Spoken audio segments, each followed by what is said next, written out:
Hey everyone, Sky here to discuss Frozen, starring Kristen Bell, Idina Menzel, Jonathan Groff, Josh Gad, Alan Tudyk, and Kieran Hines, and directed by Chris Buck and Jennifer Lee. And before I get into this movie, how I dreaded to do this show, but you'll see why. Let's get into it. As kids, Anna and Elsa are sisters that wake up in the middle of the night playing around with Elsa's curse, which we, the audience, do not know why she has these powers, and that kind of bothered me. Maybe for the sequel? And Elsa accidentally hits Anna not in the heart, but somewhere around the head, and can create ice from her hands, and the song Do You Want to Build a Snowman is kind of annoying, but not most annoying. That comes later. But Elsa gets trapped in her own bedroom because of hurting Anna and her mother and father until they get killed, and I'm so far am not intrigued because when I first saw this movie back in theaters, I thought it was about Olaf, but it's kind of better than that, I guess. It's Coronation Day, and Anna, voiced by Kristen Bell, is excited, and Elsa, voiced by Idina Menzel, is nervous, and Anna finds the one, Prince Hans, who seems polite, but wait till later in the movie. It makes me kind of happy but upset at the same time, but these characters are likable. It's just my problem is I'm not connecting with any of them. Unlike Lion King, Sleeping Beauty, Aladdin, Beauty and the Beast, and Cinderella, which are much better movies than this in my opinion. The Duke of Whistleton, voiced by Alan Tudyk, and what is it with people calling him the wrong name, like Tudyk or something like that? It's Tudyk. I know how it's spelled, and I looked it up on YouTube on how to pronounce it. Just look at it. I guarantee you, it's the one. Is kind of an okay villain as one of them in this movie, but there were times when I thought King Candy from Wreck-It Ralph, and there were other times I thought K2SO from Rogue One. Anna and Hans, get engaged on the day they just met, which is very uncomfortable because she doesn't know who he is in the first place. Elsa runs off on her own, and Anna goes after Prince, and Prince Hans is left in charge in the most popular song called Let It Go, sung by Elsa, and I'm sure Idina Menzel has an amazing singing voice, which she does, don't get me wrong, but I'm not crazy about the song because it's played on the radio way too often, and I find it very annoying.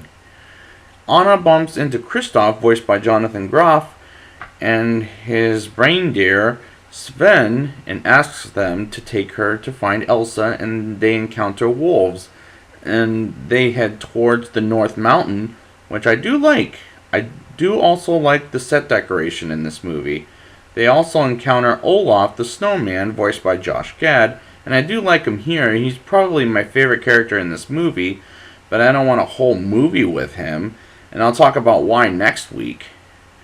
Anna, Kristoff, and Sven and Olaf find the castle that Elsa has created, and Anna comes inside to try to get Elsa back to Arendelle, which is where they live, and Elsa attacks Anna in the heart accidentally like she did in the beginning of the movie, and brings the abominable snowman, and the singing is kind of distracting me to focus on the movie, and I did like the abominable snowman. I thought that was kind of fun, and Prince Hans comes to the castle and attacks and captures Elsa.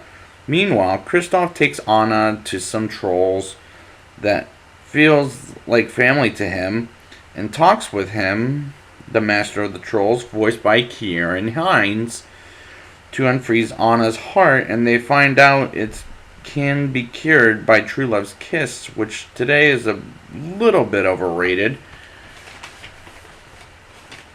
They get Anna back to Arendelle to get her and Hans as she tries to kiss him. Here comes the twist I did not expect in theaters. Prince Hans is the bad guy. And I thought, oh my god, that's a first.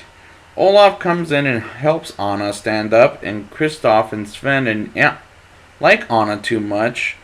At the point they separated at first, and Sven tells him to go back.